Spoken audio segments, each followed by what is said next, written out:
जाओ, हम तुम्हारे पास रहेंगे नहीं, 2 रोटी नहीं खा पाओगे। महात्माओं ने कहा हम एक ही इतना मोटा बनाएंगे ना, दूसरे की आवश्यकता ही नहीं होगी। वास्तव में लक्ष्मी को झुकना पड़ा, एक ही रोटी बनाऊंगा। हमारे यहाँ हमारे मालूम है इन लोगों को, हमारे जो गुरुदेव हैं एक रोटी बनाते हैं, दूसरे खाने की आवश्यकता ही नहीं। लेकिन कब? अग्नि पे।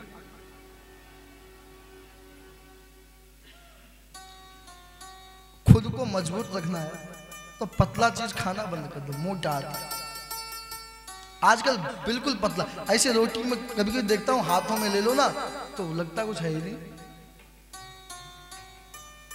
ताकत चली गई। आइए हम अपने प्रसंग पे चलें। महात्माओं से कहा, सुनो सभासद सकल निंदा, कही सुनी जिन शंकर निंदा। जिन्होंने मेरे पति का अपमान किया है, शिव कहते किसे हैं? कल्याण को। जिस यज्ञ में, जिस कथा में, जिसके मन में कल्याण की भावना ना हो, वो कथा कथा नहीं है। आज हम कथा कर रहे हैं और नीचे जाके किसी से झगड़ा कर लें तो कथा करना बेकार हो गया।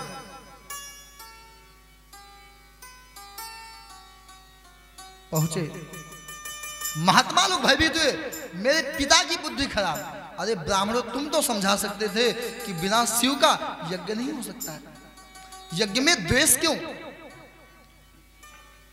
जाओ मैं श्राप देता हूं, सो फल तुरंत लहब सब का हूं, भली भांति पछताप पिता हूं। बहुत श्राप दिया, चौक गए। उसके बाद में अस कही जोग अगिन तनु जादा, भयो शकल मख हाहाकारा। सती जी ने, माता सती ने अपने शरीर को जला दिया। शंभुगढ़ आए, यज्ञ को विध्वंस करने लगे। भृगु इत्यादि ऋषियों ने मंत्रों से बचाया है। मंत्र में वो शक्ति है कि दुनिया में हर एक कार्य को रोक सकते हो। मंत्र के अधीन देवता किसके अधीन होते? मंत्राधीना देवता। देवता मंत्र के अधीन हो जाते हैं। देवताओं को बांधने के लिए मंत्र है, वैदिक मंत्र।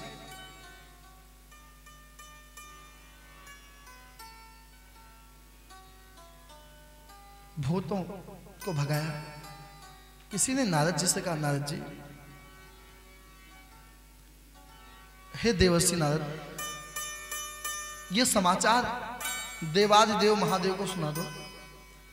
नारद जी आए, समाचार सुनाया। भोलेनाथ को बहुत गुस्सा आया। किसी ने एक बात पूछा कि जब आप उनको पत्नी मानते नहीं थे तो इतना गुस्सा क्यों आया? भगवान भोलेनाथ का पत्नी से 2 संबंध है, एक तो पत्नी का, दूसरा कथा सुनाते हैं श्रोता और वक्ता का।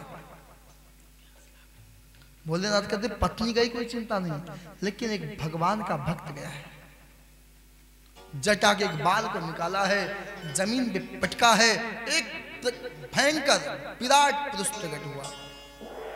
वीरभद्र, हो भद्र, तुम्हारा कल्याण हो। क्या आदेश है?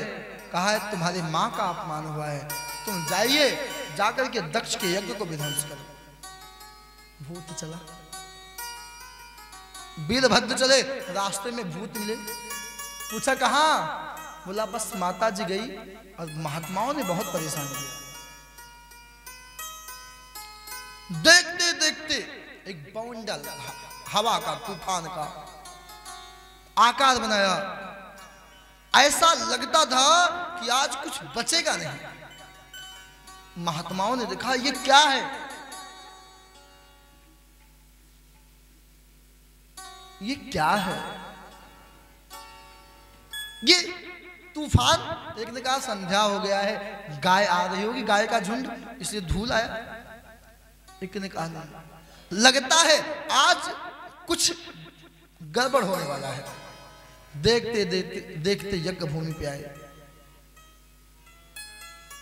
मानस के आधार पर, रामचरित मानस के आधार पे यज्ञ में भगवान शिव, नारायण और ब्रह्मा जी के अलावा सभी लोग गए हैं। लेकिन शिव पुराण में आया कि शिव जी के अलावा बाकी सभी देवता गए, ब्रह्मा जी गए, यहां तक वीरभद्र भगवान का युद्ध भी हुआ है। ब्रह्मा जी से भगवान विष्णु से युद्ध हुआ है। सब लोग परेशान थे, वीरभद्र से कोई जीत नहीं, भगवान विष्णु को रास्ता देना पड़ा। ब्रह्मा जी बगल हो गए, महात्मा लोग भगने लगे। वीरभद्र ने कहा इन महात्माओं को सबको पकड़ो। पकड़ा, दक्ष के सिर को नोच करके अग्नि में स्वाहा कर दिया।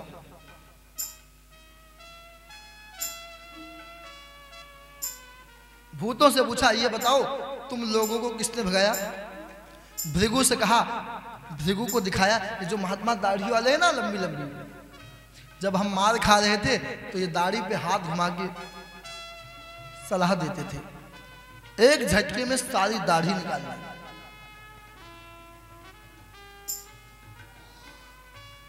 दूसरा पूछा, कहा जब हम मार खा रहे थे ना, ये दांत निकाल के हंस रहे थे, एक मुष्टिका में सारे दांत बाहर आ गए। सबको सजा मिला, सभी लोगों ने अंत में ब्रह्मा जी का साथ लेके देवाधिदेव महादेव के पास आके प्रार्थना किया। ये हम भी 2 शब्दों में करें। ओम नमः शिवाय, ओम नमः शिवाय, ओम नमः शिवाय, ओम नमः शिवाय, ओम नमः शिवाय, ओम नमः शिवाय, ओम नमः शिवाय, ओम नमः शिवाय, ओम नमः शिवाय, ओम नमः शिवाय, ओम नमः शिवाय, ओम नमः शिवाय, ओम नमः शिवाय, ओम नमः शिवाय, ओम नमः शिवाय, ओम नमः शिवाय। एक बात बताऊं आपको, शायद आप घर में कभी एक माला जपते नहीं हो, और एक बार यदि आप कीर्तन बोलना आरंभ करें तो शायद बैठे बैठे कथा तो कथा ही इसमें, लेकिन एक माला भी हो जाएगा। ओम